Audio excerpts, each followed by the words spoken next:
여러분의 오후를 확 뒤집겠습니다. 한 발 더 깊이 들어가는 시사 프로그램 정봉주의 품격시대. 오늘 하루 진행을 맡은 김성수입니다.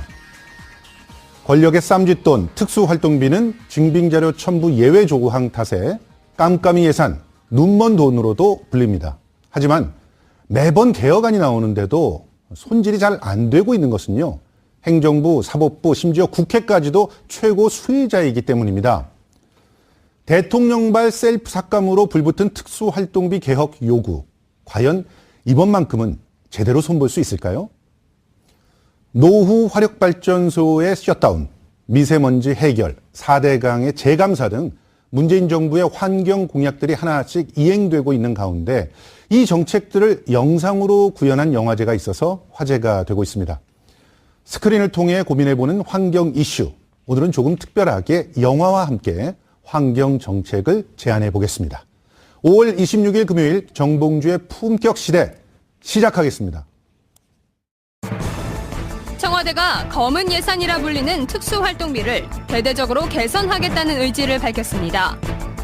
문재인 대통령은 특수활동비 사용 내용 전반을 점검하라고 지시한 동시에 식비를 비롯한 치약, 칫솔 등 개인 비품 구매비 전액을 사비로 처리하기로 했습니다.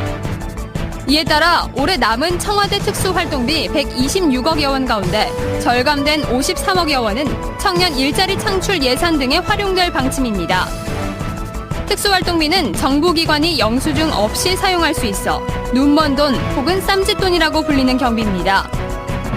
최근 논란을 빚은 검찰과 법무부의 돈봉투 만찬 때 사용된 돈 역시 검은 예산 특수활동비였고 박근혜 전 대통령이 직무정지 당한 상태에서도 청와대 특수활동비가 무려 30억 이상 사용된 것으로 드러나 논란이 되고 있습니다. 하지만 올해도 각 부처 특수활동비로 책정된 예산은 8,800억여 원. 이 중 90%가량은 국정원, 국방부, 경찰청, 법무부 등에 쏠려 있는 상황입니다. 국민의 눈을 피한 채 비리의 온상으로 전락해버린 특수활동비. 이를 향해 칼을 빼든 문 대통령의 결단이 깨끗한 공직 문화를 만드는 첫 단추가 될 수 있을지 관심이 집중되고 있습니다.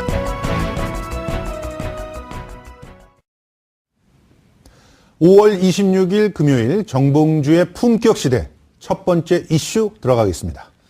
문재인 대통령이 그간 말도 많고 탈도 많았던 특수활동비를 줄이겠다고 직접 나섰습니다. 청와대 생활비 중에서 가족 생활비는 본인의 월급에서 내겠다고 한 거죠. 동시에 청와대 내의 특수활동비도 줄이라고 지시를 했습니다. 청와대가 솔선수범 나선 특수활동비 축소 바람이 새로운 공직 문화를 만드는 계기가 될까요? 이와 관련해서 전문가 세 분 모시고 말씀을 나눠보도록 하겠습니다. 먼저 김대현 주간조선 기자 자리해 주셨습니다. 어서 오세요. 네, 안녕하세요. 예, 손수호 변호사 나오셨습니다. 안녕하세요. 네, 안녕하세요. 예, 이종훈 평론가도 자리해 주셨습니다. 안녕하세요. 네, 안녕하십니까. 예, 시청자 여러분도요, 샵 5400으로 다양한 의견 보내주시기 바랍니다. 저희가 반영해서 전해드리겠습니다. 예, 어제 문재인 대통령 내 식비는 내가 내겠다 그러면서 동시에 청와대 특수활동비도 줄이겠다 이렇게 밝혔지 않습니까? 그런데 아니 국민들이 이제 처음 알게 됐어요. 대통령께서 식사하시는 거 이게 특수활동비에다 포함되어 있었다는 거 아닙니까? 저도 이번에 처음 알았습니다. 아, 그랬어요? 네, 그렇습니다. 예? 말씀하신 대로 문재인 정부 들어와서 탈권위 소통 그리고 국정 운영을 투명하게 하겠다. 그래서 이제 기존의 관행처럼 영수증 없이 출처에 대한 검증 없이 사용했던 특수활동비 또 특정 업무 경비에 대해서 절감하겠다. 네. 그러니까 필요한 부분만 사용하고 필요하지 않은 것은 다시 돌려줌으로써 정부 예산으로 쓰고 예. 그리고 아마도 이 필요한 예산들도 굉장히 투명한 방식으로 운영을 할 가능성이 높아졌습니다. 예. 지금 내년 같은 경우 2016년 같은 경우 청와대가 받았던 특수활동비가 265억이었는데 265억이요. 네, 그렇습니다. 예. 내년엔 30% 정도를 줄이겠다. 예. 다만 이제 이 안에는 정보 수집에 필요한 최소한의 비용이 있을 겁니다. 그렇죠. 그러니까 이제 특수하게 사용해야 할 예산이 필요한데 그 부분에 대한 조정이 좀 필요할 것 같습니다. 그건 아마 비서실 비용과 또 경호실 비용 그리고 정책실 비용이 지금 아마 나눠져 있는 걸로 알고 있는데요. 그런 부분들에 대한 디테일 부분은 아마 국회에서 논의가 될 것 같고요. 이것이 이제 미칠 영향은 뭐 기존에 언론에 많이 보도가 됐지만 여타 부처, 예컨대 국정원이라든가 검찰이라든가 법무부라든가 이쪽 부분도 불투명하게 이른바 쌈짓돈으로 이용했던 부분들도 조금은 이제 걷어들이고 투명하게 운영하자는 방향으로 영향을 미칠 가능성이 높아졌습니다. 예. 저는 사실 이번 기회에 국가 예산 세금인데 이제 함부로 쓰게 되면은 큰 코 다친다라고 하는 그런 메시지를 먼저 대통령께서 던진 게 아닌가 이렇게 생각이 됐는데 우리 이종훈 평론가님. 네. 지금 이렇게 권력기관이 쌈짓돈처럼 쓰고 있던 특수활동비 이제는 함부로 쓰지 말아라. 이렇게 아예 못 박은 거 아니겠습니까? 자기 돈부터 깎아냈잖아요. 그렇죠. 게다가 이제 어떻게 보면 이제 가이드라인까지 제시를 했잖아요. 그렇죠. 그러니까 내년도 예산 31% 줄이겠다. 예. 자, 청와대 일단 특수활동비부터 뭐 지금 올해 한 161억 정도 되는 거를 이제 예. 박 줄이겠다라고 얘기를 하면 예. 자, 다른 부처에서 어떻게 했습니까? 예. 청와대가 그렇게 하는데 야, 이거 안 따라갈 수도 없고. 예. 그러니까 이럴 수밖에 없는 거죠. 그래서 전체적으로 어떻게 보면 내년에는 특수활동비가 한 30% 정도 예. 올해 대비 예. 줄어들 가능성이 높은데요. 이게 액수가 굉장히 많습니다. 그러니까 올해 같은 경우에 거의 뭐 8,900억, 그러니까 9천억이 조금 안 되는 정도란 예, 말이죠. 예. 자, 이제 거기 30%면 얼마나 됩니까? 2,700억 정도 되거든요. 예. 2,700억 같으면 연봉 2,700만 원을 받는 공공부문 일자리를 만 개를 만들 수 있는. 예. 그렇습니다. 예. 네, 그래서 아마 내년에 이게 굉장히 그 다른 부처에도 심리적으로 압박감으로 많이 작용하지 않을까 이렇게 생각을 합니다. 그런데 사실은 이 정부 기관들도 눈치를 보겠지만 뭐 당장 청와대 참모들부터 발등에 불이 떨어지지 않았을까 이런 생각이 들었는데 자, 일자리 재정 자원 놓고 논란 많았는데요. 말씀하신 대로 뭐 당장 특수활동비만 줄여도 10,000개의 일자리를 만들 수 있다는 계산을 해주셨는데 어떻게 생각하세요? 이제 산술적인 계산인데요. 네. 근데 이제 다른 측면도 있습니다. 이를테면 그 정부 부처가 국회에서 예산을 증액하는 일은 매우 어렵습니다. 그렇습니다. 네, 그렇기 때문에 오히려 매년 잉여 예산이 남더라도 그 잉여 예산을 어떻게든지 소진해서 내년도의 예산에서는 이거보다 조금 더 받을 수 있는 이런 약간의 꼼수 형태의 행정이 만연해 있는 게 사실 현실입니다. 예. 그래서 저희가 매년 연말 되면 보도 블록을 다시 멀쩡한 걸 들었다가 다시 예. 끼우는 그렇죠. 이런 공사들이 진행이 되는데 지금 이제 이 특수활동비의 일정 부분은 사실은 부처에서는 얘기 못하지만 부처에서 반드시 필요한 그 증액돼야 했던 부분들을 증액하지 못함으로 인해서 생기는 예산 부족분을 메우는 데도 일정 부분 사용됐던 것으로 보여집니다. 예. 그렇기 때문에 단순히 특정 활동비를 무조건 깎아내릴 것이냐 라는 문제가 아니라 사실 본질적으로 부처가 좀 솔직하게 얘기를 해야 됩니다. 이런 부분들을 이렇게 써왔다. 근데 다만 지금 이제 문제가 됐던 것은 검찰의 고위 인사들이 마치 자기 주머니에 있는 돈처럼 썼기 때문에 이게 문제가 된 거지 않습니까? 그렇죠. 이런 비용들은 과감하게 털어내되 하지만 부처에서 절대적으로 필요할 수밖에 없는 비용들은 또 소상하게 밝히고 투명하게 예산을 요청하는 방식으로 좀 전환될 필요가 있다. 예. 이렇게 보여집니다. 사실 이 특수활동비가 뭐 제대로만 쓰인다면 뭐가 문제겠어요. 그렇습니다. 뭐랄까 정보를 얻기 위해서 또 어떻게 보면 조직을 관리하기 위해서 필수 불가결하게 지출될 수밖에 없는 돈이라고 생각한다면 국민들이 이해를 할 텐데 지금 이번에 검찰들도 봤더니 뭐 이상하게 그냥 봉투 돌리는데 이런 돈을 갖다 썼고 그리고 청와대에서는 뭐 집 관리하는데 막말로 그 집 관리하고 밥 먹고 하는데 돈을 그런 데 썼다는 거 아닙니까? 이렇게 되니까 굉장히 개혁의 대상이 됐다 이렇게 볼 수밖에 없는데 그런데 특수활동비 이렇게 써도 원래 되는 돈이었나요? 일단 손수호 변호사님 네. 이거 법적 근거가 있는 겁니까? 이렇게 써도 되는 거예요? 법적 근거는 있습니다.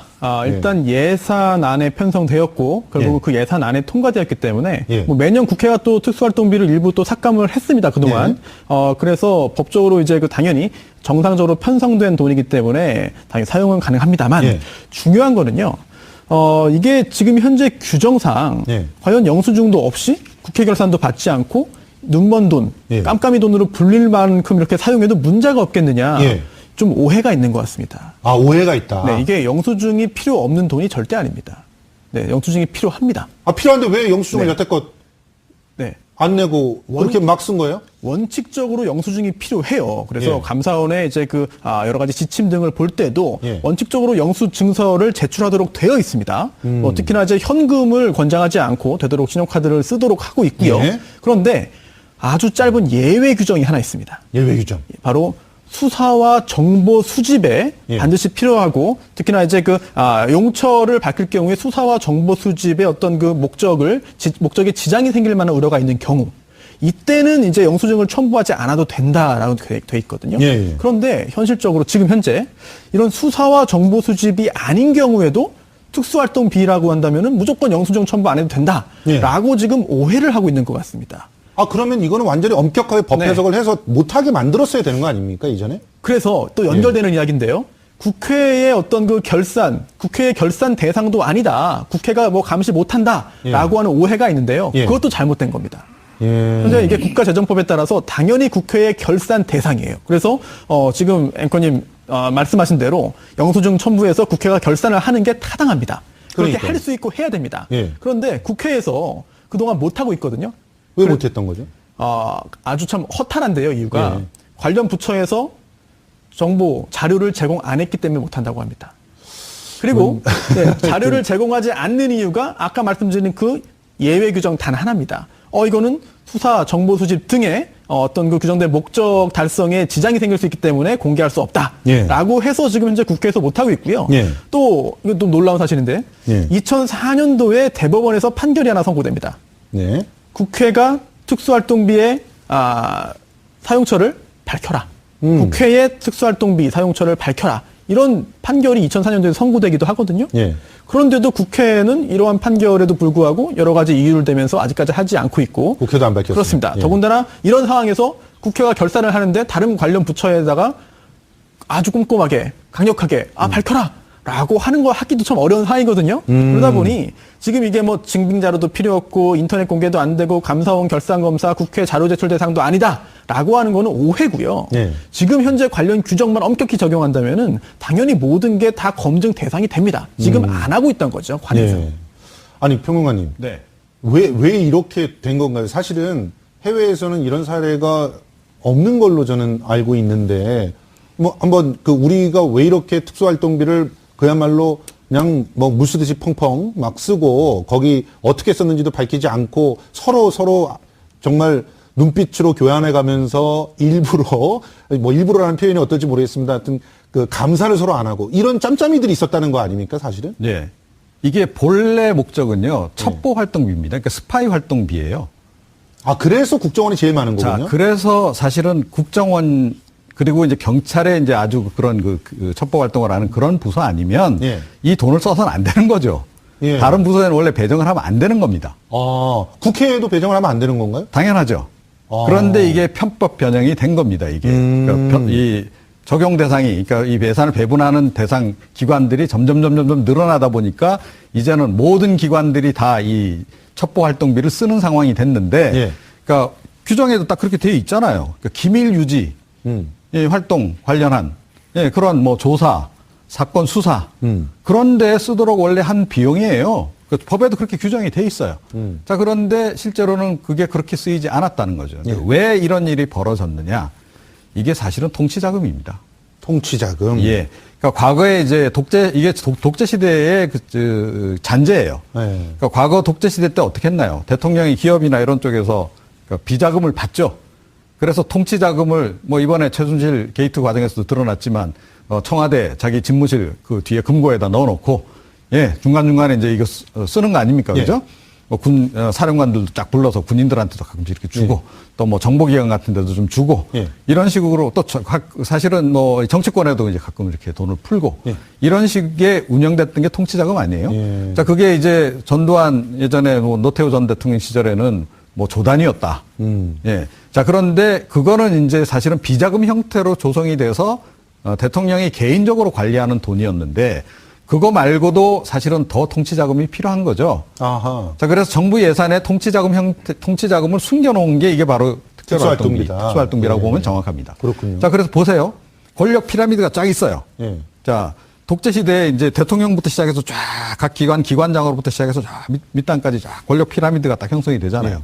자, 각 부처의 장들은 다 누굽니까? 자기 신복들 아니에요. 신복들의 신문이죠. 자, 신복들한테 용돈을 줘야 될 거 아닙니까? 그렇죠?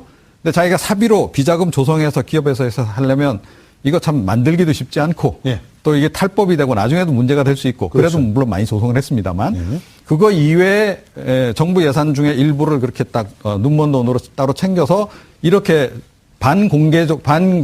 공식적으로 줘버리면 네. 부담이 훨씬 덜한 거죠. 그래서 이게 위에서부터 쫙 돈 봉투가 내려가는 거 아닙니까? 그러니까 위만 바라보고 다들 충성을 다할 수밖에 그렇죠. 없는. 그래서 결국은 이게 이제 충성을 요구하기 위한 비용으로 위에서부터 윗단에서부터 밑으로 쫙 내려가는 겁니다. 이게 그렇게 보면 돼요. 예. 그 관행이 지금 그대로 남아 있는 겁니다. 지금 해외의 사례하고는 확실히 다른 거죠. 그렇죠. 그러니까 해외에는 첩보 활동에만 쓰는 거 아닙니까 이거? 예. 그러니까 CIA 같은데도 이렇게 의회 통제를 잘 안 받는 그런 예산이 숨은 예산이 좀 있거든요. 있긴 있죠. 예, 그건 철저하게 첩보 활동에 쓰기 때문에 그렇습니다. 그것도 나중에는 다 또 이렇게 국가 기록으로 다 남겨져서 나중에 다 공개가 또 돼요. 자, 그런데 우리는 아예 영수증도 없고 막 이런 식으로 된 거죠. 이게 처음 생긴 게 중앙정보부 시절에 생긴 거 아닙니까? 아하. 중앙정보부 시절에 안보비라고 하는 그 나중에 이제 정보비로 바뀌어요. 예. 유신 체제 수립되거나 73년도부터는 정보비로 바뀌는 겁니다. 예. 자, 국내 그 당시에 정보기관이 뭘 했습니까? 국내에서도 사찰 활동 굉장히 많이 했잖아요. 그리고 뭐 속된 말로 보섭도 하고 뭐 이런 거 다 하는 겁니다. 그때 이제 이런 비용들이 쓰인 거예요. 예. 그러니까 대통령은 대통령대로 개인적으로 그 당시 그러니까 군사정권 시절에 개인적으로 비자금을 조성해서 그건 자기가 직접 이렇게 경력금 차원에서 나눠주는 그러니까 자기에게 대한 이제 그 충성을 유발하기 위해서 한 거고 예. 그 밑에 사람들도 그렇게 하도록 여건을 만들어준 게 바로 이 특수활동비다. 그래서 사실은 지금 정보기관 제외하고 나머지 그 부처에 있는 이 특수활동비는 근본적으로 없애는 게 정답이죠. 예. 예. 예, 손 이게 용어를 좀 혼동하면 안 될 게 하나 있는데요. 예. 이제 예전에 판공비라고 불렸습니다. 예. 근데 이 판공비가 두 가지로 나뉩니다. 예. 이게 지금 문제가 되고 있는 특수활동비 예. 그리고 또 업무 추진비인데요.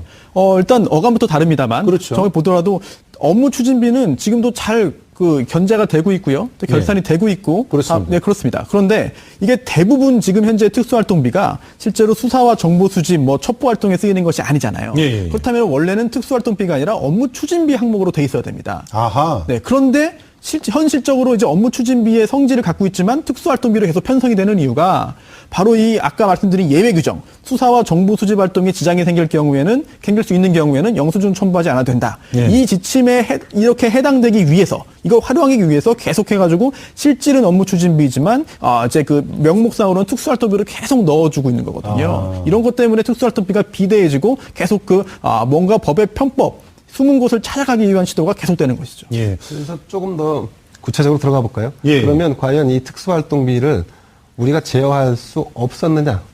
그러니까 영수증이 없고 예산 결산을 받지 않기 때문에 감사 대상이 아니기 때문에 제어할 수 없었느냐? 꼭 그렇지만은 않습니다. 예컨대 국회에서 예산을 책정할 때 이 해당 항목에 대한 예산은 구체적이진 않지만 항상 요구가 됩니다. 그렇겠죠. 그런데 왜 국회에서 제대로 거르지 않았느냐? 국회에서는 이 부처에서는 반드시 지켜야 하는 예산으로 지키려고 강하게 로비를 하고 예. 또 국회에 있는 예산을 다루는 예결위원이나 아니면 상임위원들은 아름아름 또 부처와의 이해관계 때문에 이걸 묻어왔던 겁니다. 그렇군요. 사실상 그렇기 예. 때문에 지금이라도 이 부처 활동비를 명확하게 규정하고 또 제어할 수 있습니다. 다만 아까도 말씀드렸다지만 정보 분석은 필요합니다. 그렇겠죠. 지금 우리가 냉전 시대는 아니지만 예. 어쨌든 남북한이 대치하고 있는 시대고 예. 그리고 이 한반도를 중심으로 한 이 동북아 정세가 그렇게 녹록지 않습니다. 예. 그렇기 때문에 정보기관은 이제 일정의 활동이 필요한데 그런 것들을 전문성을 갖고 제어하려고 하는 노력이 수반된다고 하면 지금보다는 훨씬 더 투명해질 가능성이 높습니다. 그런데 지금 보면은 박근혜 정부 들어서 굉장히 큰 폭으로 상승했다라는 통계가 있더라고요. 지금 사실상 그런가요? 지금 데이터 상으로는 그렇게 나와 있습니다. 아. 예. 근데 이제 이 데이터 상으로 나온 이 수치가 예. 전체적인 어떤 정보 활동을 하는 인력이라든가 이런 부분들이 증가했기 때문에 이루어진 것인지에 대해서는 정확히 알 수 없으나 예. 다만 이제 조금 더 들어가면 이제 그럼 박근혜 정부가 탄핵 이후에도 예를 들어서 업무가 정지됐는데 30억이 예산을 썼지 않습니까? 예. 그 예산은 사실은 아까 말씀하신 통치 자금이나 이런 관행적으로 해오던 씀씀이는 아니었다고 보여지고 예. 기밀이라든가 정보 수집에 있어서 반드시 수반되는 비용이 있다는 것을 저는 증명한다고 봅니다. 그러니까 실제로 밥 먹거나 이런 데 쓴 돈이 아니라 그렇죠. 반드시 정보 수집을 위해서 그렇습니다. 일정 정도는 금액이 나가야 되는 것인데 그거를 얘기를 하지 못하고 있어서 그렇습니다. 그렇게 되고 있다라고 그래서 이거를 하는데 우리가 나눠서 생각을 해야지 예. 특수활동비 전체를 다 그냥 쌈짓돈, 뭐 아니면 뭐 통치의 어떤 행위에 쓰려고 하는 어떤 여유 자금 정도로 치부할 수만은 없다 이렇게 예. 보여집니다. 근데 이 이게 평론가님, 특수활동비가요. 그러니까 국회 예산 감시에 밖에 있을 뿐이지 예. 부처 안에서 그러면 이거 아무런 기준도 없이 이거 마구잡이로 누구나 쓸 수 있는 돈은 아니에요. 그렇겠죠. 그 안에도 분배의 그 기준이 다 있습니다. 예. 그러니까 이거 뭐 헌법재판소 뭐 예를 들어 뭐 어디 뭐 법원 같은 경우에는 재판관들에게 얼마씩 나눠요. 뭐 이런 식의 이제 구조가 다 있는 거예요. 예, 예. 그래서 이거 함부로 이렇게 특수활동비라 해서 내 마음대로 내가 갖다가 막 못 씁니다. 예. 그러니까 그래서 그게 사실은 분배 구조가 확실히 있고 그 겉에 공개를 안 할 뿐이지 내부적으로는 장부 비슷하게 기록도 다 해요. 예. 그러니까 어디에 뭘 썼다 못 썼다 기록을 해야 이게 지금 통제가 되잖아요. 예를 들어서 우리 지금 국에 이번에 1억이 지금 배정이 됐는데 국장님부터 과장님부터 이렇게 쭉 쓸 거 아니에요. 예. 그런데 누가 특정인 너무 많이 써버리면 다른 사람 못 쓰는 거 아닙니까? 그렇죠. 자, 그래서 이 분배 룰에 또 어긋나면 안 되잖아요. 예. 그렇기 때문에 이런 건 사실은 다 기록을 해요. 다만 이거를 아하. 장부 형태로 만들어서 밖에다가 또는 이제 공식적으로 공개를 안 할 뿐이지 내부에 그런 룰은 확실히 있는 겁니다.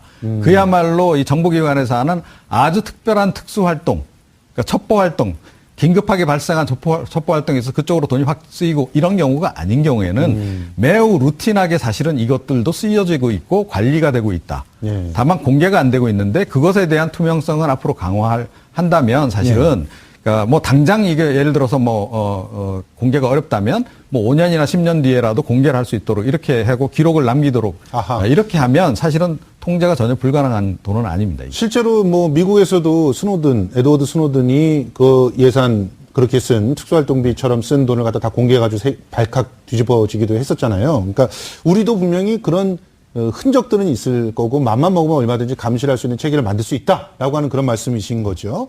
자, 그런데 가장 많은 특수활동비를 쓰는 곳이 국정원이잖아요. 어쩔 수 없이 국정원이다. 그런데 이 국정원이 본래 취지와는 전혀 상관없는 활동들을 너무 많이 했단 말이에요. 그러면 여기에서 이제 특수활동비가 사용된 게 아니냐. 그냥 쉽게 말해서 댓글 알바 운영비로 예. 특수활동비 막 쓴 거 아니냐. 이런 의혹이 나오는 거예요. 어떻게 생각하십니까? 예, 개연성은 있어 보입니다. 예, 다만 개연성이 이제 있다. 다만 이 부분을 좀 수사하기도 사실 쉽지 않은 상황이기 때문에 예. 그래서 이제 이 과거의 그런 전례들 때문에 투명성을 강화해야 한다는 요구들이 나오고 있는 거고 그 투명성을 강화하는 방향으로 갈 수 있는 거죠. 근데 예. 제가 뭐 국정원을 대변하고 싶진 않지만 예.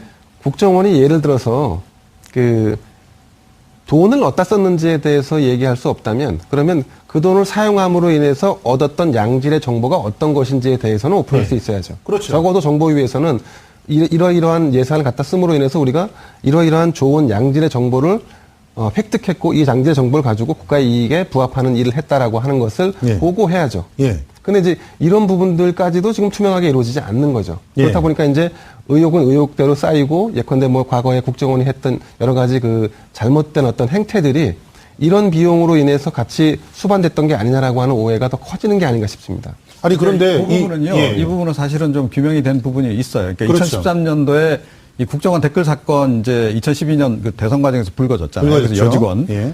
그 적발되기도 하고 뭐 선거 국면에서 그게 규명이 안 되고 그냥 넘어갔다가 네. 2013년에 그 댓글 사건에 대한 수사를 했잖아요. 그렇죠. 그 과정에서 이제 그 이른바 댓글 알바. 예. 댓글 알바를 한 사람들도 꽤 있었던 것으로 드러났고 그렇죠. 그 사람들에게 지급한 그 예산이 뭐였나 봤더니 특수활동비였던 예. 게 이미 그때 확인이 3천만 원이 넘게 예, 썼다는 확인이 된 걸로. 바가 예. 있고요.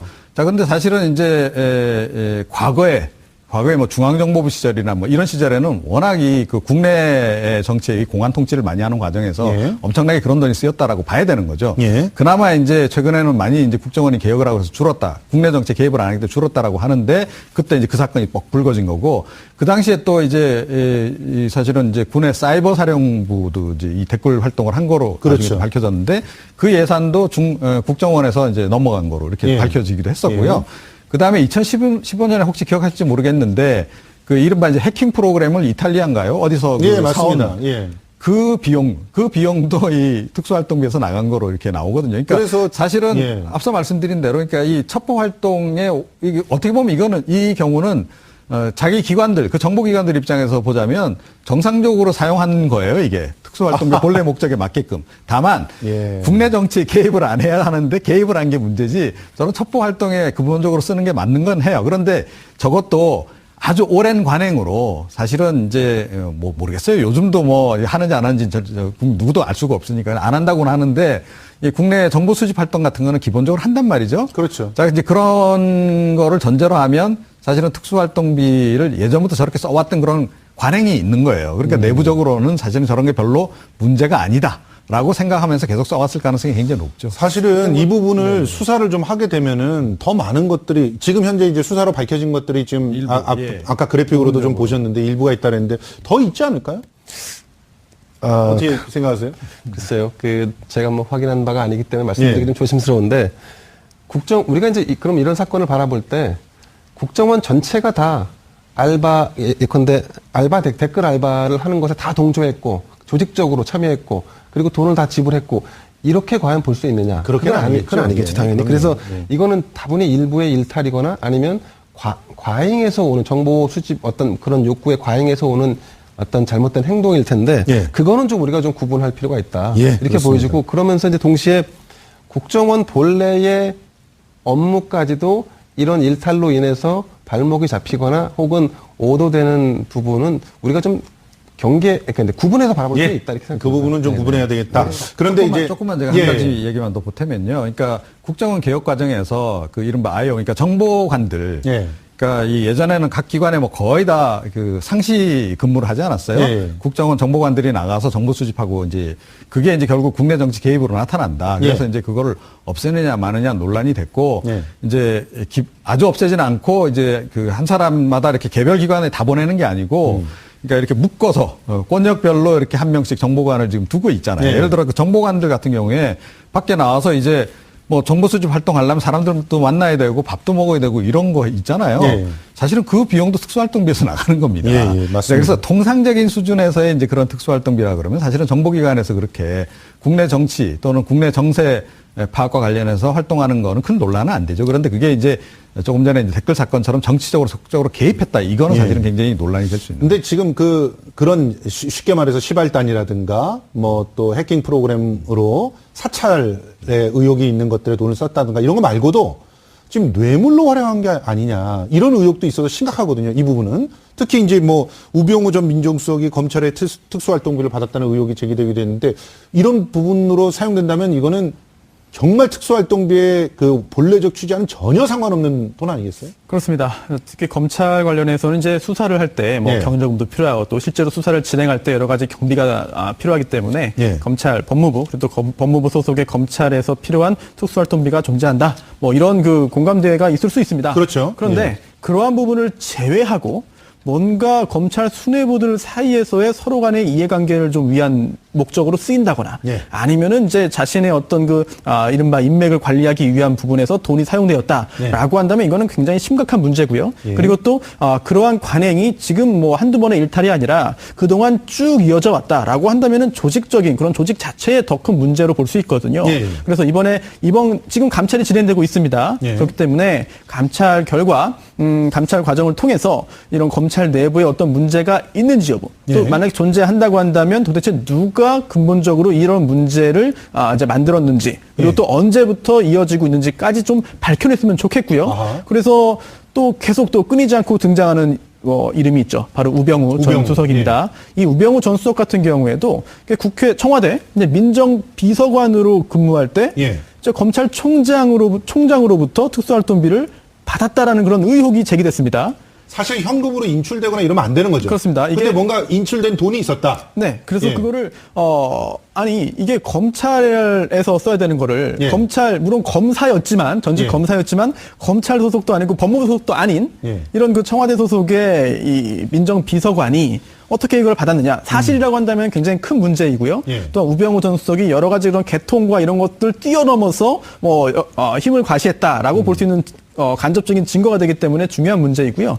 더군다나 이게 작년으로 기억하는데 이제 그 박영선 의원이 국정조사 1차 기간 보고에서 문제 제기를 했습니다. 물론 여기에 대해서 얼마 전에 지금 퇴직 퇴임한 이제 그 법무부 차관은 이창재 법무부 차관은 그런 일 없다, 사실 무근이다라고 했습니다만 밝힐 방법이 없었거든요. 그렇죠. 그런데 이번에 지금 아주 그 메모드급의 22명의 그런 그 검사를 투입해서 감찰 중이니까 예. 혹시 여기에 대한 그런 그 사실이 밝혀진다고 한다면 뭐 국민적인 그런 분노는 검찰에 대한 분노가 더욱더 커질 만한 그런 사건이라고 생각합니다. 더욱더 커지는 게 아니라 검찰을 완전히 정말 뿌리부터 수술을 해야 된다는 얘기가 나올 것 같은데. 그런데 사실은요, 그러니까 청와대에서 이 특수활동비가 부족해서 예. 부처에 있는 특수활동비를 가져다 쓴다. 그거는 약간 공공연하게 알려져 있었던 사실 가운데 하나다.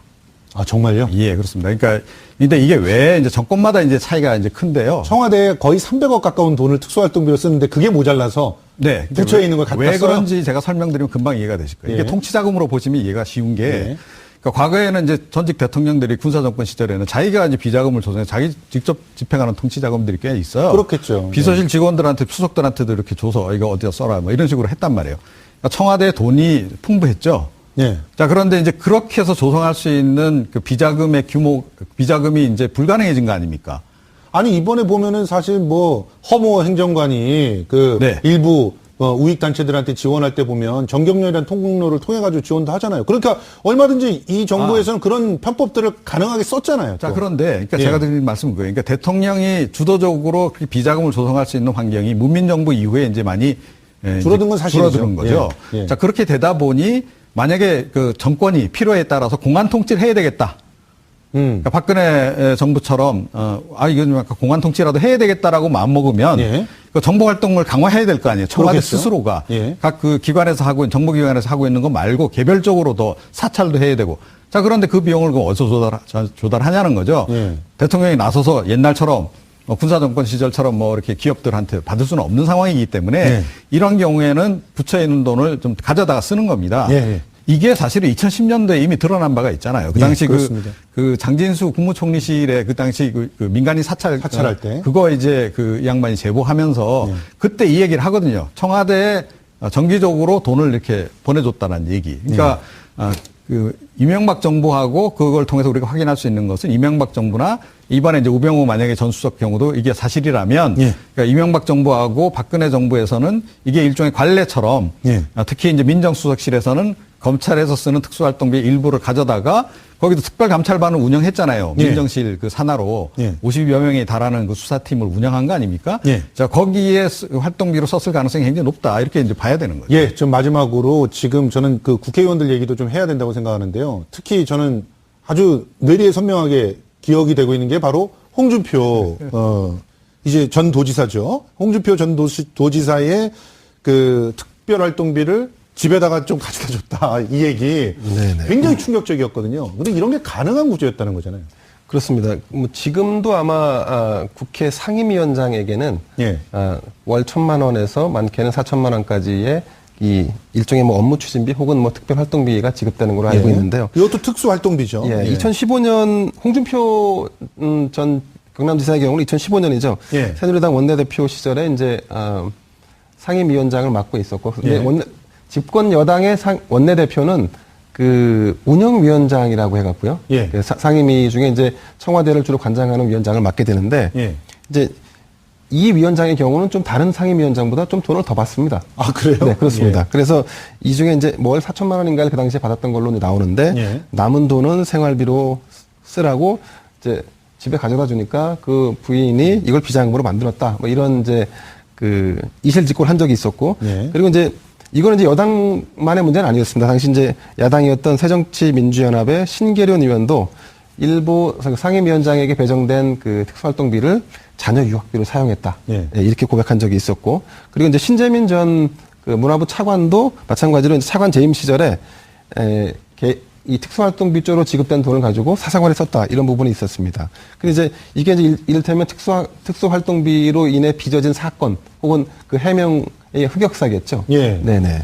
그런데 사실 독일 같은 경우는 이제 공적인 업무를 보느라고 돌아다니다가 쌓인 마일리지를 썼다고 해가지고 사퇴당하고 그러지 않습니까? 예, 그런데 그렇습니다. 우리는 아예 그 돈을 그냥 자기 개인, 지금 이동욱 헌재 소장 같은 경우도 개인 통장에 그냥 꽂아놓고 막 썼단 말이에요. 그런데도 재임 시에 아무런 문제가 되지 않다가 나중에 이제 이분이 헌법재판소 소장이 되려고 하니까 청문회 때 이제 문제가 됐던 건데, 아니 이런 그 관행들 이제는 어떻게 바꿀 수 있을까요? 그러니까 이제 특수활동비에도 이제 배달 사고가 발생하는 거죠. 배달 사고요. 예. 그러니까 특수활동비는 원래 이제 그런 목적으로 써라라고 이제 저 신재민 조금 전에 이제 전 차관 경우는 저 비용을 어디다 썼겠습니까? 그리고 어디 가서 술 마시고 어디 가서 골프 쳤겠어요? 누구랑?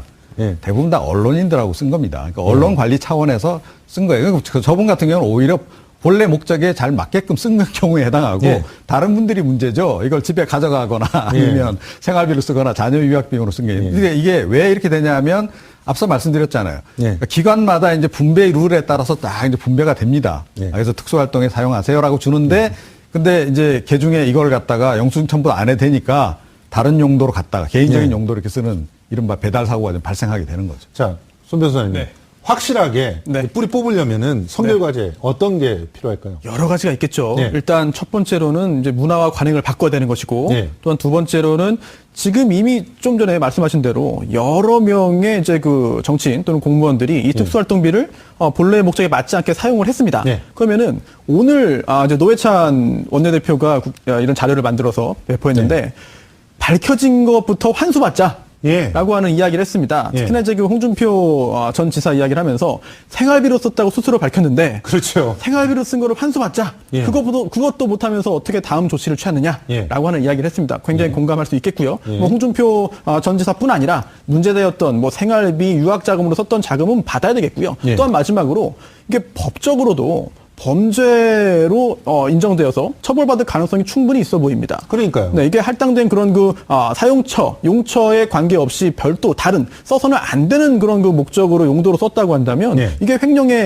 횡령으로 인정될 가능성이 충분히 있어 보이거든요. 예, 예. 하지만 지금 수사는 이루어지지 않고 있고 예. 따라서 뭐 여러 가지 그다음 법적 조치도 없습니다. 예. 그 전에 이렇게 여러 가지 그런 그 제도의 개선이나 문화나 관행의 개선을 통해서 문제가 해결되기 어렵다고 한다면 예. 결국은 그 과거에 이러한 행위를 했던 자들에 대한 어떤 형사 처벌을 통해서 이제 그 경각심을 주는 것도 마지막 방법일 수 있거든요. 실제로 지금 현재 있는 법으로 그런 형사적 처벌을 할 수가 있나요?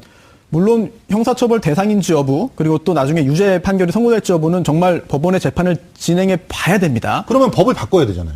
사실. 법을 지금 현재 있는 법대로 적용이 안 되고 그럴 가능성이 있다면 특히나 지금 이제 예외 조항이 있으니까 아예 법을 갖다가 좀 뜯어 고쳐서 특수활동비를 원래 목적에 맞게 사용하지 않았을 때 어떻게 처벌하는지를 집어넣을 수가 있지 않습니까? 그렇게 구체적으로 어떤 행위에 대해서 법을 만들기는 좀 어려운 측면이 있죠. 그리고 예. 또 영수증을 첨부하지 않아야 되는 그 예외가 법률에 있는 것이 아니라 감사원의 지침에 있습니다. 예, 그렇기 예. 때문에 과연 이게 형사적으로 범죄인지 여부는 사실 애매한 부분이 있어요. 그리고 그런 부분이 있기 때문에 이제 흐지부지 넘어갈 가능성도 있어 보이는 거죠.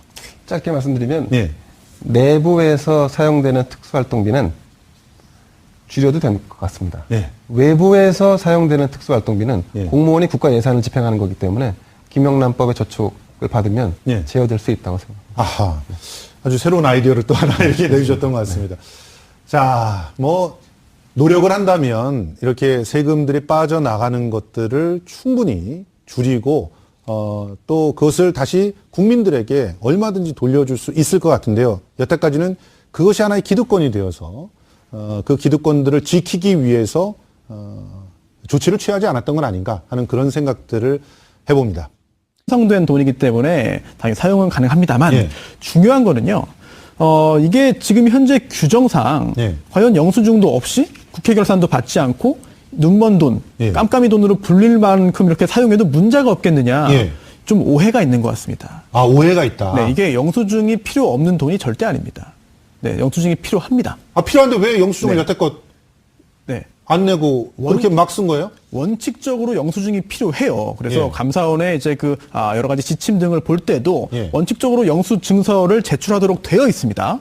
특히나 이제 현금을 권장하지 않고 되도록 신용카드를 쓰도록 하고 있고요. 예. 그런데 아주 짧은 예외 규정이 하나 있습니다. 예외 규정. 바로 수사와 정보 수집에 예. 반드시 필요하고 특히나 이제 용처를 밝힐 경우에 수사와 정보 수집의 어떤 그 목적에 지장이 생길 만한 우려가 있는 경우 이때는 이제 영수증을 첨부하지 않아도 된다라고 돼 있거든요. 예, 예. 그런데 현실적으로 지금 현재 이런 수사와 정보 수집이 아닌 경우에도 특수활동비라고 한다면은 무조건 영수증 첨부 안 해도 된다라고 예. 지금 오해를 하고 있는 것 같습니다.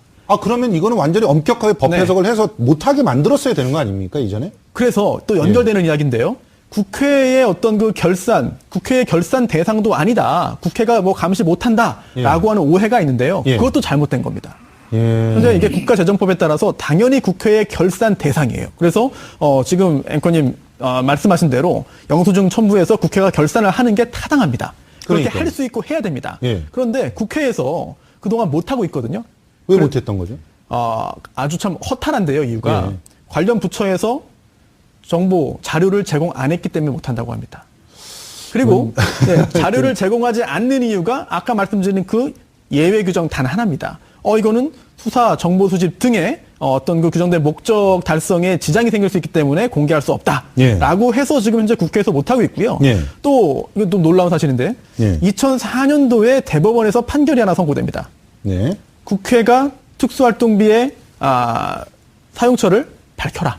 국회의 특수활동비 사용처를 밝혀라. 이런 판결이 2004년도에 선고되기도 하거든요. 예. 그런데도 국회는 이러한 판결에도 불구하고 여러 가지 이유를 대면서 아직까지 하지 않고 있고 국회도 안 밝혔습니다. 그렇습니다. 예. 더군다나 이런 상황에서 국회가 결산을 하는데 다른 관련 부처에다가 아주 꼼꼼하게 강력하게 밝혀라 라고 하는 거 하기도 참 어려운 상황이거든요. 그러다 보니 지금 이게 뭐 증빙 자료도 필요 없고 인터넷 공개도 안 되고 감사원 결산 검사 국회 자료 제출 대상도 아니다 라고 하는 거는 오해고요. 예. 지금 현재 관련 규정만 엄격히 적용한다면은 당연히 모든 게 다 검증 대상이 됩니다. 지금 안 하고 있던 거죠, 관에서. 예. 아니, 평론가님. 네. 왜 이렇게 된 건가요? 사실은 해외에서는 이런 사례가 없는 걸로 저는 알고 있는데, 뭐, 한번 우리가 왜 이렇게 특수활동비를 그야말로 계기가 될까요? 이와 관련해서 전문가 세 분 모시고 말씀을 나눠보도록 하겠습니다. 먼저, 김대현 주간조선 기자 자리해 주셨습니다. 어서 오세요. 안녕하세요. 예. 손수호 변호사 나오셨습니다. 안녕하세요. 네, 안녕하세요. 예. 이종훈 평론가도 자리해 주셨습니다. 안녕하세요. 네, 안녕하십니까. 예. 시청자 여러분도요, 샵 5400으로 다양한 의견 보내주시기 바랍니다. 저희가 반영해서 전해드리겠습니다. 예. 어제 문재인 대통령, 내 식비는 내가 내겠다. 그러면서 동시에 청와대 특수활동비도 줄이겠다. 이렇게 밝혔지 않습니까? 그런데, 아니, 국민들이 이제 처음 알게 됐어요. 대통령께서, 식사하시는 거, 이게 특수활동비에다 포함되어 있었다는 거 아닙니까? 저도 이번에 처음 알았습니다. 그랬어요? 네, 그렇습니다. 말씀하신 대로 문재인 정부 들어와서 탈권위 소통 그리고 국정 운영을 투명하게 하겠다. 그래서 이제 기존의 관행처럼 영수증 없이 출처에 대한 검증 없이 사용했던 특수활동비 또 특정 업무 경비에 대해서 절감하겠다. 네. 그러니까 필요한 부분만 사용하고 필요하지 않은 것은 다시 돌려줌으로써 정부 예산으로 쓰고 예. 그리고 아마도 이 필요한 예산들도 굉장히 투명한 방식으로 운영을 할 가능성이 높아졌습니다. 예. 지금 내년 같은 경우 2016년 같은 경우 청와대가 받았던 특수활동비가 265억이었는데 265억이요. 네, 그렇습니다. 예. 내년엔 30% 정도를 줄이겠다. 예. 다만 이제 이 안에는 정보 수집에 필요한 최소한의 비용이 있을 겁니다. 그렇죠. 그러니까 이제 특수하게 사용해야 할 예산이 필요한데 그 부분에 대한 조정이 좀 필요할 것 같습니다. 그건 아마 비서실 비용과 또 경호실 비용 그리고 정책실 비용이 지금 아마 나눠져 있는 걸로 알고 있는데요. 예. 그런 부분들에 대한 디테일 부분은 아마 국회에서 논의가 될 것 같고요. 예. 이것이 이제 미칠 영향은 뭐 기존에 언론에 많이 보도가 됐지만 여타 부처 예컨대 국정원이라든가 검찰이라든가 법무부라든가 이쪽 부분도 불투명하게 이른바 쌈짓돈으로 이용했던 부분들도 조금은 이제 걷어들이고 투명하게 운영하자는 방향으로 영향을 미칠 가능성이 높아졌습니다. 예. 저는 사실 이번 기회에 국가예산 세금인데 이제 함부로 쓰게 되면은 큰 코 다친다라고 하는 그런 메시지를 먼저 대통령께서 던진 게 아닌가 이렇게 생각이 됐는데 우리 이종훈 평론가님. 네. 지금 이렇게 권력기관이 쌈짓돈처럼 쓰고 있던 특수활동비 이제는 함부로 쓰지 말아라. 이렇게 아예 못 박은 거 아니겠습니까? 자기 돈부터 깎아냈잖아요. 그렇죠. 게다가 이제 어떻게 보면 이제 가이드라인까지 제시를 했잖아요. 그렇죠. 그러니까 내년도 예산 31% 줄이겠다. 예. 자, 청와대 일단 특수활동비부터 뭐 지금 올해 한 161억 정도 되는 거를 이제 예. 박 줄이겠다라고 얘기를 하면 예. 자, 다른 부처에서 어떻게 했습니까? 예. 청와대가 그렇게 하는데 야, 이거 안 따라갈 수도 없고. 예. 그러니까 이럴 수밖에 없는 거죠. 그래서 전체적으로 어떻게 보면 내년에는 특수활동비가 한 30% 정도 예. 그냥 뭐 물 쓰듯이 펑펑 막 쓰고 거기 어떻게 썼는지도 밝히지 않고 서로 정말 눈빛으로 교환해 가면서 일부러라는 표현이 어떨지 모르겠습니다. 하여튼 그 감사를 서로 안 하고 이런 짬짬이들이 있었다는 거 아닙니까, 사실은? 네. 이게 본래 목적은요, 첩보 활동비입니다. 그러니까 스파이 활동비예요. 아, 그래서 국정원이 제일 많은 거군요. 자, 그래서 사실은 국정원 그리고 이제 경찰에 이제 아주 그런 그 첩보 활동을 하는 그런 부서 아니면 예. 이 돈을 써서는 안 되는 거죠. 예. 다른 부서에는 원래 배정을 하면 안 되는 겁니다. 아, 국회에도 배정을 하면 안 되는 건가요? 당연하죠. 아. 그런데 이게 편법 변형이 된 겁니다. 이게 그러니까 이 적용 대상이 그러니까 이 예산을 배분하는 대상 기관들이 점점 늘어나다 보니까 이제는 모든 기관들이 다 이 첩보 활동비를 쓰는 상황이 됐는데, 예. 그러니까 규정에도 딱 그렇게 되어 있잖아요. 그러니까 기밀 유지 이 활동 관련한 그런 뭐 조사, 사건 수사 그런 데 쓰도록 원래 한 비용이에요. 그 법에도 그렇게 규정이 돼 있어요. 자, 그런데 실제로는 그게 그렇게 쓰이지 않았다는 거죠. 예. 왜 이런 일이 벌어졌느냐? 이게 사실은 통치자금입니다. 통치자금. 예. 그러니까 과거에 이제 이게 독재 시대의 잔재예요. 네. 그러니까 과거 독재 시대 때 어떻게 했나요? 대통령이 기업이나 이런 쪽에서 비자금을 받죠. 그래서 통치자금을 뭐 이번에 최순실 게이트 과정에서도 드러났지만 청와대 자기 집무실 그 뒤에 금고에다 넣어놓고 중간중간에 이제 이거 쓰는 거 아닙니까? 예. 그죠? 뭐 사령관들도 쫙 불러서 군인들한테도 가끔씩 이렇게 주고 또 뭐 정보기관 같은 데도 좀 주고 이런 식으로 또 사실은 뭐 정치권에도 이제 가끔 이렇게 돈을 풀고 이런 식의 운영됐던 게 통치자금 아니에요? 자, 그게 이제 전두환 예전에 뭐 노태우 전 대통령 시절에는 뭐 조단이었다. 자, 그런데 그거는 이제 사실은 비자금 형태로 조성이 돼서 대통령이 개인적으로 관리하는 돈이었는데 그거 말고도 사실은 더 통치자금이 필요한 거죠. 아하. 자, 그래서 정부 예산에 통치자금을 숨겨놓은 게 이게 바로 특수활동비다. 특수활동비라고 예. 보면 정확합니다. 그렇군요. 자, 그래서 보세요. 권력 피라미드가 쫙 있어요. 예. 자, 독재 시대에 이제 대통령부터 시작해서 쫙 각 기관장으로부터 시작해서 쫙 밑단까지 쫙 권력 피라미드가 딱 형성이 되잖아요. 자, 각 부처의 장들은 다 누굽니까? 자기 신복들 아니에요. 신복들의 신문. 자, 신복들한테 용돈을 줘야 될 거 아닙니까? 그렇죠. 그죠? 근데 자기가 사비로 비자금 조성해서 기업에서 해서 하려면 이거 참 만들기도 쉽지 않고 예. 또 이게 탈법이 되고 나중에도 문제가 될 수 있고 그래도 그렇죠. 물론 많이 조성을 했습니다만 그거 이외에 정부 예산 중에 일부를 그렇게 딱 눈먼 돈으로 따로 챙겨서 이렇게 공식적으로 줘버리면 예. 부담이 훨씬 덜한 거죠. 그래서 이게 위에서부터 쫙 돈봉투가 내려가는 거 아닙니까? 그러니까 위만 바라보고 다들 충성을 다할 수밖에 없는. 그래서 결국은 이게 이제 충성을 요구하기 위한 비용으로 위에서부터 윗단에서부터 밑으로 쫙 내려가는 겁니다. 이게 그렇게 보면 대비 줄어들 가능성이 높은데요. 이게 액수가 굉장히 많습니다. 그러니까 올해 같은 경우에 거의 뭐 8,900억, 그러니까 9천억이 조금 안 되는 정도란 말이죠. 예. 자, 이제 거기 30%면 얼마나 됩니까? 2,700억 정도 되거든요. 예.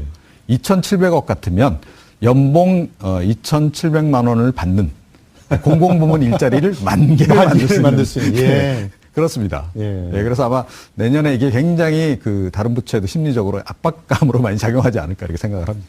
그런데 사실은 이 정부 기관들도 눈치를 보겠지만 뭐 당장 청와대 참모들부터 발등에 불이 떨어지지 않았을까 이런 생각이 들었는데 자, 일자리 재정 자원 놓고 논란 많았는데요. 말씀하신 대로 뭐 당장 특수활동비만 줄여도 10,000개의 일자리를 만들 수 있다는 계산을 해주셨는데 어떻게 생각하세요? 이제 산술적인 계산인데요. 네. 근데 이제 다른 측면도 있습니다. 이를테면 그 정부 부처가 국회에서 예산을 증액하는 일은 매우 어렵습니다. 그렇습니다. 네, 그렇기 때문에 오히려 매년 잉여 예산이 남더라도 그 잉여 예산을 어떻게든지 소진해서 내년도의 예산에서는 이거보다 조금 더 받을 수 있는 이런 약간의 꼼수 형태의 행정이 만연해 있는 게 사실 현실입니다. 예. 그래서 저희가 매년 연말 되면 보도 블록을 다시 멀쩡한 걸 들었다가 다시 예. 끼우는 그렇죠. 이런 공사들이 진행이 되는데 지금 이제 이 특수활동비의 일정 부분은 사실은 부처에서는 얘기 못하지만 부처에서 반드시 필요한 그 증액돼야 했던 부분들을 증액하지 못함으로 인해서 생기는 예산 부족분을 메우는데도 일정 부분 사용됐던 것으로 보여집니다. 예. 그렇기 때문에 단순히 특정 활동비를 무조건 깎아내릴 것이냐 라는 문제가 아니라 사실 본질적으로 부처가 좀 솔직하게 얘기를 해야 됩니다. 이런 부분들을 이렇게 써왔다. 근데 다만 지금 이제 문제가 됐던 것은 검찰의 고위 인사들이 마치 자기 주머니에 있는 돈처럼 썼기 때문에 이게 문제가 된 거지 않습니까? 그렇죠. 이런 비용들은 과감하게 털어내되 하지만 부처에서 절대적으로 필요할 수밖에 없는 비용들은 또 소상하게 밝히고 투명하게 예산을 요청하는 방식으로 좀 전환될 필요가 있다. 예. 이렇게 보여집니다. 사실 이 특수활동비가 뭐 제대로만 쓰인다면 뭐가 문제겠어요. 그렇습니다. 뭐랄까 정보를 얻기 위해서 또 어떻게 보면 조직을 관리하기 위해서 필수 불가결하게 지출될 수밖에 없는 돈이라고 생각한다면 국민들이 이해를 할 텐데 지금 이번에 검찰들도 봤더니 뭐 이상하게 그냥 봉투 돌리는데 이런 돈을 갖다 썼고 그리고 청와대에서는 뭐 집 관리하는데 막말로 그 집 관리하고 밥 먹고 하는데 돈을 그런 데 썼다는 거 아닙니까? 이렇게 되니까 굉장히 개혁의 대상이 됐다 이렇게 볼 수밖에 없는데 그런데 특수활동비 이렇게 써도 원래 되는 돈이었나요? 일단 손석희 변호사님 네. 이거 법적 근거가 있는 겁니까? 이렇게 써도 되는 거예요? 법적 근거는 있습니다. 일단 예산안에 편성되었고 결국 예. 그 예산안에 통과되었기 때문에 예. 뭐 매년 국회가 또 특수활동비를 일부 또 삭감을 했습니다. 그동안. 예. 그래서 법적으로 이제 그 당연히 정상적으로 여러분의 오후를 확 뒤집겠습니다. 한 발 더 깊이 들어가는 시사 프로그램 정봉주의 품격시대 오늘 하루 진행을 맡은 김성수입니다. 권력의 쌈짓돈 특수활동비는 증빙자료 첨부 예외 조항 탓에 깜깜이 예산, 눈먼 돈으로도 불립니다. 하지만 매번 개혁안이 나오는데도 손질이 잘 안 되고 있는 것은요. 행정부, 사법부, 심지어 국회까지도 최고 수혜자이기 때문입니다. 대통령발 셀프 삭감으로 불붙은 특수활동비 개혁 요구. 과연 이번만큼은 제대로 손볼 수 있을까요? 노후 화력발전소의 셧다운, 미세먼지 해결, 4대강의 재감사 등 문재인 정부의 환경 공약들이 하나씩 이행되고 있는 가운데 이 정책들을 영상으로 구현한 영화제가 있어서 화제가 되고 있습니다. 스크린을 통해 고민해보는 환경 이슈. 오늘은 조금 특별하게 영화와 함께 환경 정책을 제안해 보겠습니다. 5월 26일 금요일 정봉주의 품격 시대 시작하겠습니다. 청와대가 검은 예산이라 불리는 특수활동비를 대대적으로 개선하겠다는 의지를 밝혔습니다. 문재인 대통령은 특수활동비 사용 내용 전반을 점검하라고 지시한 동시에 식비를 비롯한 치약, 칫솔 등 개인 비품 구매비 전액을 사비로 처리하기로 했습니다. 이에 따라 올해 남은 청와대 특수활동비 126억여 원 가운데 절감된 53억여 원은 청년 일자리 창출 예산 등에 활용될 방침입니다. 특수활동비는 정부기관이 영수증 없이 사용할 수 있어 눈먼 돈 혹은 쌈짓돈이라고 불리는 경비입니다. 최근 논란을 빚은 검찰과 법무부의 돈봉투 만찬 때 사용된 돈 역시 검은 예산 특수활동비였고 박근혜 전 대통령이 직무정지 당한 상태에서도 청와대 특수활동비가 무려 30억 이상 사용된 것으로 드러나 논란이 되고 있습니다. 하지만 올해도 각 부처 특수활동비로 책정된 예산은 8,800억여 원. 이 중 90%가량은 국정원, 국방부, 경찰청, 법무부 등에 쏠려있는 상황입니다. 국민의 눈을 피한 채 비리의 온상으로 전락해버린 특수활동비. 이를 향해 칼을 빼든 문 대통령의 결단이 깨끗한 공직 문화를 만드는 첫 단추가 될 수 있을지 관심이 집중되고 있습니다.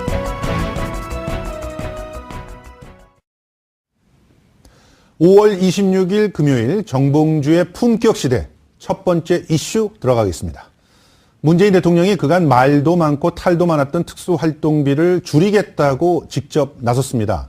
청와대 생활비 중에서 가족 생활비는 본인의 월급에서 내겠다고 한 거죠. 동시에 청와대 내의 특수활동비도 줄이라고 지시를 했습니다. 청와대가 솔선수범 나선 특수활동비 축소 바람이 새로운 공직 문화를 만드는